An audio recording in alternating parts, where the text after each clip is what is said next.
నమ్మకం అమ్మ లాంటిది. మా మీద మీ నమ్మకం మిమ్మల్ని తప్పకుండా అమ్మని చేస్తుంది.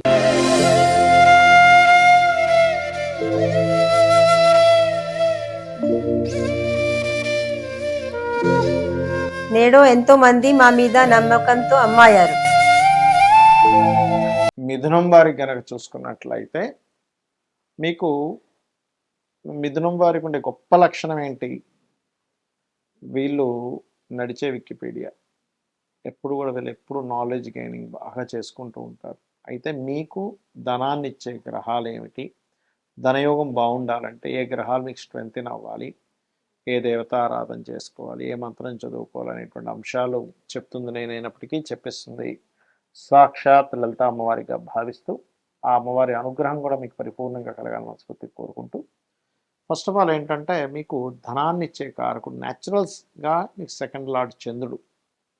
మూన్ గనక స్ట్రాంగ్గా ఉంటే మీకు ఫైనాన్షియల్గా బాగుంటుంది. అది కాకుండా ట్రాన్స్పోర్టేషన్ అనుకోండి, ఫుడ్ రిలేటెడ్ అనుకోండి, వీటి వల్ల ధనయోగం కూడా వస్తుందని చెప్పుకోవచ్చు.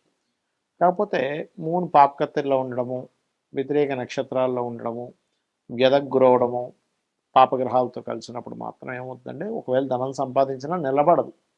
ఇక్కడ ఏంటంటే ధనం ఎందుకు నిలబడటం లేదు కూడా కొంతమందికి పాపం అర్థం కాదు.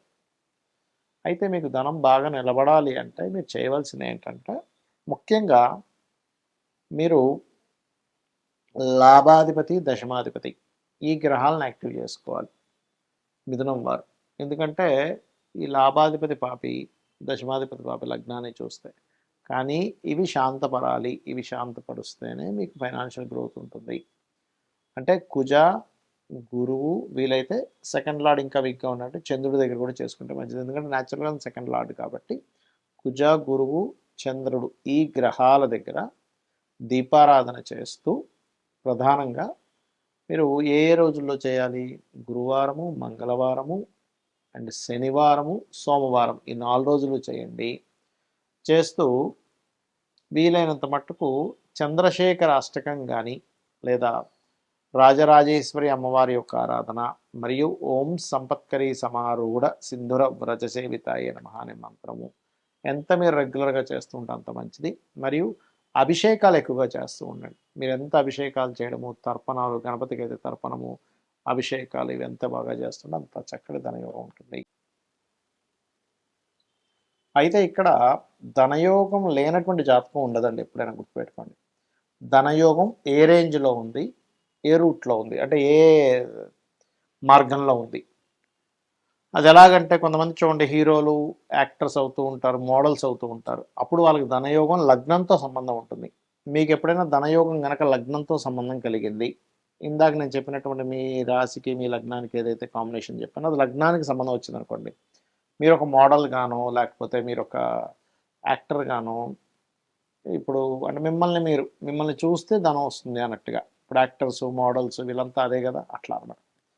అలా కాదండి, కుటుంబ సభ్యులతో ఉంటే కొంతమందికి బాగా కుటుంబ సభ్యుల సపోర్ట్తో ధనయోగం వస్తుంది, కొంతమంది కుటుంబ సభ్యులతో దూరంగా ఉంటే ధనయోగం వస్తుంది. అది ఎలాగా అంటే ధనకారకుడు మెయిన్గా సెకండ్ హౌస్లో ఎక్కువ కనెక్టివిటీ ఉంటాడు. అలాగే సెకండ్ హౌస్లో ధనాధిపతి కనుక ఉన్నట్లయితే పర్టికులర్గా వాళ్ళు వృత్తి అంటే ఏదైతే వాళ్ళు జాబ్ చేస్తారో ఆ జాబ్ మూలంగా వస్తుంది, కానీ వ్యాపారం మూలంగా రాదు అక్కడ. ఇది ప్రధానంగా గుర్తుపెట్టుకోవాలి. అంటే మీ యొక్క జన్మజాతకంలో వ్యాపార మూలం కూడా వస్తుంది, రాదని చెప్పట్లేదు. కాబట్టి బుధుడు స్ట్రాంగ్గా ఉండాలి. మెర్కురీ స్ట్రాంగ్గా ఉంటేనేమో వ్యాపారంలోకి వెళ్ళాలి. ఓకే, మెర్కురీ స్ట్రాంగ్గా లేకపోతే ఒకవేళ వ్యాపారంలోకి వెళ్ళినా సర్వీస్ ఓరియంటెడ్ రిలేటెడ్ సంబంధించిన వ్యాపారాలు చేస్తే మంచిది, గుర్తుపెట్టుకోండి. బట్ సెకండ్ లార్డ్ సెకండ్ హౌస్లో ఉంటే కనుక వ్యాపార యోగాలు కూడా ఇస్తాడు, కానీ బుధుడిని చూసుకోవాలని చెప్తున్నాను నేను మీకు. ఇక అదే మీడియేటింగ్ ద్వారా డబ్బులు వస్తాయి చూడండి. కొంతమందికి రియల్ ఎస్టేట్లో ఎవరిదో ప్లాట్ ఉంటుంది, ఇంకొరెవరో కొనుక్కుంటుంటారు. మీడియేటింగ్గా మీరు వాళ్ళిద్దరికీ ఒక సర్వీస్ ఇస్తారు. అలా మీకు రావాలన్నా లేకపోతే ఏదైనా ఒక ప్రోడక్ట్, ఇప్పుడు చూడండి మనకి జొమాటో లేకపోతే ఇట్లాంటివన్నీ ఉన్నాయి కొన్ని.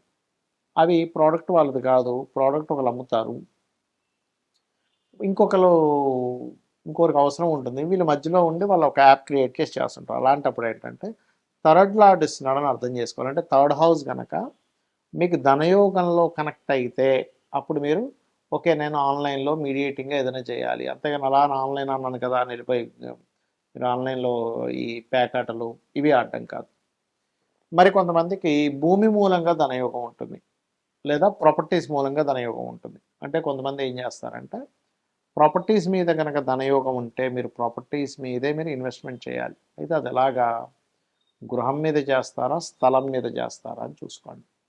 గృహం మీద అయితేనేమో శుక్రుడు బాగుండాలి, స్థలం మీద అయితే కుజుడు బాగుండాలి, గుర్తుపెట్టుకోండి. అంటే ఇక్కడ మనం అర్థం చేసుకోవాల్సింది ప్రతి ఒక్కరికి ధనయోగం ఉంటుంది, బట్ అది ఏ రూపంలో ఉందో తెలుసుకోగలగాలి. అది తెలుసుకోకుండా టైము అంతా వేస్ట్ అయిపోయి కొన్ని సంవత్సరాల తర్వాత అప్పుడు తెలిసి అప్పుడు సక్సెస్లోకి వస్తుంటారు. ఇక అలాగే ఈ 4th హౌస్ కనుక కనెక్టివిటీస్ వస్తే అందులో శుక్రుడు కానీ చంద్రుడు కానీ ఇన్వాల్వ్ అయితే ఈ క్యాప్స్, లేకపోతే ఈ ఫుడ్ రిలేటెడ్ సంబంధించినవి, సెకండ్ హౌస్ కూడా ఫుడ్ చంద్రుడు వచ్చినా ఫుడ్ రిలేటెడ్ చేసుకోవచ్చు, అలా 7th హౌస్కి వచ్చినా కూడా. ఇక 5th హౌస్కి ధనయోగం కనెక్ట్ అయింది అనుకోండి, ఉదాహరణకి క్రియేటివిటీ, సినిమా ఫీల్డ్లో వాళ్ళు, ఫ్యాషన్ డిజైనింగ్స్, ఇవాళ ఏదైతే క్రియేటివ్తో సంబంధం ఉంటుందో, అందంతో సంబంధం ఉంటుంది, మగ్గం వర్క్ కూడా తీసుకోవచ్చు అక్కడ. అలా 6th హౌస్ కనుక కనెక్ట్, 5th హౌస్ కనెక్టివిటీ వస్తే ఇంకోటి కూడా ఏంటంటే మెడికల్ కూడా అండి.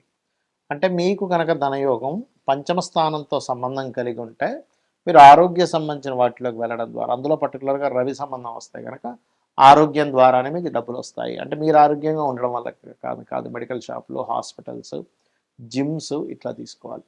ఇక 6th హౌస్ కనెక్టివిటీ కనుక ధనయోగానికి వస్తే చిట్ ఫండ్స్ నడుపుతూ ఉంటారు. కొంతమంది చూడండి, ఎంతోమంది చిట్ ఫండ్స్ నడిపి లాస్ అయిపోతే కొంతమంది చిట్ ఫండ్స్లోనే కోట్లు సంపాదిస్తారు. దానికి కారణం ఏంటంటే 6వ స్థానాధిపతి ధన సంబంధం వచ్చిందని అర్థం. ఇంకోటి పంచమ స్థానాధిపతి ధన సంబంధం వస్తే వాళ్ళకి సంతానం కలిగినప్పటి నుంచి ఫైనాన్షియల్గా బాగుంటుంది.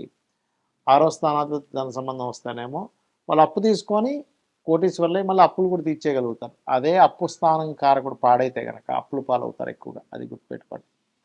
అలాగే 7వ స్థానం ధన సంబంధం వస్తే ఇక్కడ ఏంటంటే సోషల్ మీడియాస్ ద్వారా, లేకపోతే జీవిత భాగస్వామి వాళ్ళ లైఫ్లోకి ఎంటర్ అయినప్పటి నుంచి వాళ్ళకి ఫైనాన్షియల్ గ్రోత్ చాలా బాగుంటుంది, గుర్తుపెట్టుకోండి. అలాగే మరొక విషయం ఏంటంటే ఇక్కడ మీరు అష్టమ స్థానం ధనయోగం వస్తుంటుంది ఒక్కోసారి. అది ఎట్లాగండి అంటే అన్స్ట్రస్ ప్రాపర్టీస్, అంటే తాతగారు ఆస్తి మూలంగా దాన్ని డెవలప్ చేసుకోవడం ద్వారా, లేకపోతే రీసెర్చెస్ మూలంగా, ఏదైనా పిహెచ్డీ చేయడం ద్వారా. కొంతమంది అడుగుతుంటారు, ఏమంటే నేను పిహెచ్డీ చేస్తే నాకు ఉపయోగం ఉంటుందా అని అడుగుతూ ఉంటారు. అలా ఏంటంటే వాళ్ళకి ధనయోగం కనుక అష్టమ స్థానం రీసెర్చ్తో సంబంధం ఉంటే పిహెచ్డీ చేయడం ద్వారా వాళ్ళు ఇంకా గ్రో అవుతారు ఫైనాన్షియల్గా. ఇక 9వ స్థానానికి కనుక ధనయోగం సంబంధం ఉంటే వాళ్ళు స్కూల్స్, కాలేజెస్, టీచింగ్ లైన్స్లోకి వెళ్ళడం మంచిది. దశమానికి కనుక ధనయోగం వస్తే జాబ్సే, ఇంకా అందులో డౌట్ లేదు. లాభానికి కనుక ధనయోగం వస్తే అది ఏ గ్రహం ద్వారా వచ్చిందో తెలుసుకోగలగాల, ఆ రకంగా వ్యాపారాలు చేసుకోవచ్చు. వ్యయస్థానానికి ధనయోగం వస్తే ఉన్న వ్యక్తి ఉన్న ప్లేస్లో కాకుండా ఇతర ప్రదేశాలకు వెళ్ళడం ద్వారా విదేశాల మూలంగా ధనయోగం ఏర్పడుతుంది, ఇది గుర్తుపెట్టుకోండి. ఇక ఈ ధనయోగం ఫస్ట్ అసలు ఏ ఇయర్లో ఉందో చెక్ చేసుకోవాలి. అంటే ఎలాగా, మహాదశలు అంతర్దశలు ఏ సంవత్సరం నుంచి ఏ సంవత్సరం లోపల మీకు కనెక్ట్ అవుతున్నాయి.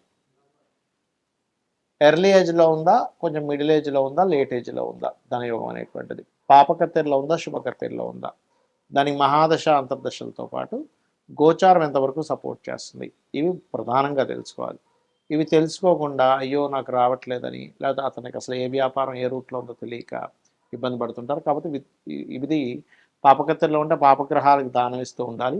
ఓం సంపత్కరీ సమారూఢ సింధుర వ్రజ సేవితాయ నమః, ఓం ధర్మాధ్యక్ష ధనాధ్యక్ష ధనధాన్య వివర్ధనీయ నమః చేసుకుంటే అన్ని విధాలా బాగుంటుంది.